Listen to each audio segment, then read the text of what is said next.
Good morning, ladies and gentlemen. Welcome to Professor Ming's Strategic Insights. A few days ago, a piece of news caught my attention, saying that some American politicians raised a question. They are questioning the feasibility of America defending Taiwan. After all, Taiwan is so small and so far away from the United States. Should the United States risk the war against Communist China and to defend Taiwan? Well, I believe that to some Americans, this is a question. Instead of cutting directly into the question, let me shift your attention to a seemingly irrelevant piece of news. In July, early July, Mr. Wang Yi, Foreign Minister of Communist China, who visited Brussels and met with the High Representative of EU's Foreign Affairs and Security Policy, EU's Foreign Minister, Ms. Kaja Kallas. They covered a wider range of topics, this and that. But when it comes to the question of the war in Ukraine, Wang Yi says something which shocked the entire European community. Wang Yi says that China cannot accept that Russia is defeated in the Ukraine war. Because if this is the case, that the United States will turn its full attention to Asia and try to confront China, Communist China. The news was first released by Hong Kong's South China Morning Post. And like I said, it shocked the Europeans because it runs contrary to PRC's previous position, at least the official position on the issue. The question is, why the change and why the big change? Well, let me tell you, it has to do with Taiwan and it has to do with the United States. We have repeatedly reminded you that Beijing does not want to see the war in the Ukraine coming to an end.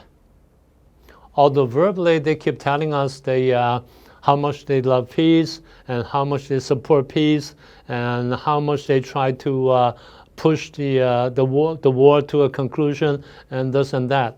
And they keep condemning the United States of prolonging the war by providing weapons to Ukraine. Well, we all know that they're lying. They try to cover up their true position on the issue, and they put all the blames on the United States. So let's go back to the question. Why doesn't Communist China want to see the war coming to an end? Well, like I said, there's a grand strategy behind the whole thing. They want to use this grand strategy to tackle Taiwan, Japan, and eventually the United States. Remember the windows of opportunity as they perceived. If the war in Ukraine prolonged long enough, the war will exhaust the United States, European countries, and even Russia. It will drain down their national capabilities, and China will eventually become the #1 powerful country in the world. And that's the first window. The second window is the war in the Middle East. If the war in the Middle East escalated to the extent of becoming a major war, the sixth war in the Middle East, then there will be another opportunity for Communist China. The third window is, of course, the presidential election in Taiwan in 2024. The last window is the United States presidential election in 2024. By now that we can see that in their eyes, in the eyes of Beijing, these windows are closing up one after another, and which makes them very anxious. So they're plotting next step or next steps. As we all know, that Communist China has been preparing for war for a long time. Well, they want to invade Taiwan and take over Taiwan. But in order to achieve that purpose, they may have to deter both Japan and the United States from coming to Taiwan's assistance. Then, in order to achieve that purpose, they have to manage the battlefield in advance. And the way to manage the battlefield is to fight a cognitive warfare. And this war of cognition has already begun. And there are three main targets in Beijing's plan of this cognitive war. The first one is, of course, Taiwan. For Taiwan, they want to divide us up from the inside. They want to undermine or to weaken our will to resist. And they want to eliminate or at least to reduce help from the outside, for instance, from Japan and from the United States. So in their propaganda against Taiwan, they keep spreading the idea or the concept of how China has become a military powerful country and how China has been rising to the #2 country in the world and challenging the hegemony of the United States all over the world, and so on and so forth. And in addition, they keep telling us how the United States is so unreliable, either in the past history or in Afghanistan or in elsewhere in the world. How the United States is so unreliable and undependable. So is Japan. So when it comes to a war against mainland China, against communist China, and neither Japan nor the United States will come to Taiwan's help. So Taiwan will be isolated and Taiwan will be defeated for sure. So the best way to do that is to surrender, to accept the so-called one country, two system formula offered by Beijing. And that's a basic direction of their cognitive warfare against Taiwan.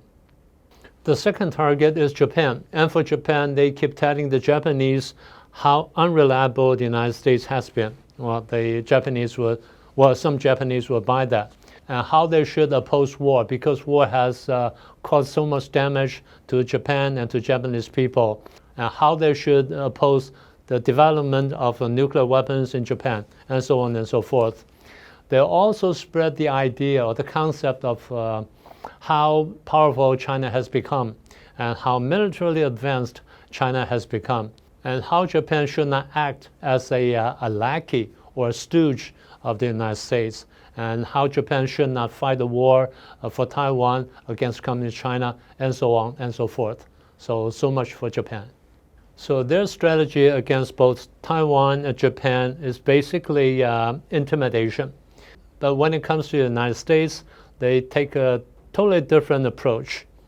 They keep telling the United States or telling the Americans how strong China's economy has become, and it has the most powerful production chain in the world, and how much it can help the United States economically, and how it would benefit both countries if they cooperate together, and how it would be harmful to both countries if they divide up. And secondly, they'll put some emphasis upon their military buildup. They will tell the Americans, we are now militarily advanced, and we're closing up to you, and you may not be able to win the war. And you may not even stand a chance to win the war, especially in Asia. And they'll tell the Americans that Taiwan is small and weak and is afraid to go to war, so it's not worth it to help Taiwan out. And China, communist China, is so big, so strong, and they dare not to resort to force. So it's not a good idea for the Americans to go to war against China to defend Taiwan. And they'll tell the Americans that Taiwan will become another Vietnam, which is a thorn in the heart of some Americans. So if we put all these points together, we link them up all together, that communist China is actually waging a war of cognition, or a cognitive war against Taiwan, Japan, and the United States. At the beginning of today's episode, we mentioned that some American politicians questioned the feasibility of America defending Taiwan. Well, this may be their true question, but let me assure you that Communist China would detect it, and they would tend to view it as an internal contradiction inside American society or inside American political arena. So they will try to exploit it to the full. It can be guaranteed. In our previous episodes, we talked about the question of the relations between Taiwan and the United States. We reviewed the trade relations between the two countries, and we reviewed the significance of Taiwan's semiconductor industry to the United States, to the United States economy as a whole, to the United States high-tech companies, and especially to the United States weapon systems. So in conclusion, Taiwan and the United States are enjoying a comprehensive strategic partnership. The United States can offer security to Taiwan, and Taiwan can help the United States great again. And for Beijing, they fully understand this relationship between Taiwan and the United States, so they try to sabotage it. That's why they begin launching this war of cognition against Taiwan, Japan, and the United States. So today's episode can serve as a reminder to Taiwanese, Japanese, and Americans. And that's all I want to share with you today. I hope you liked today's program. If you haven't subscribed to our program, please do so and share it with your friends. And please remember to click the icon bell so that you can get an on-time notification. I'll see you next time then.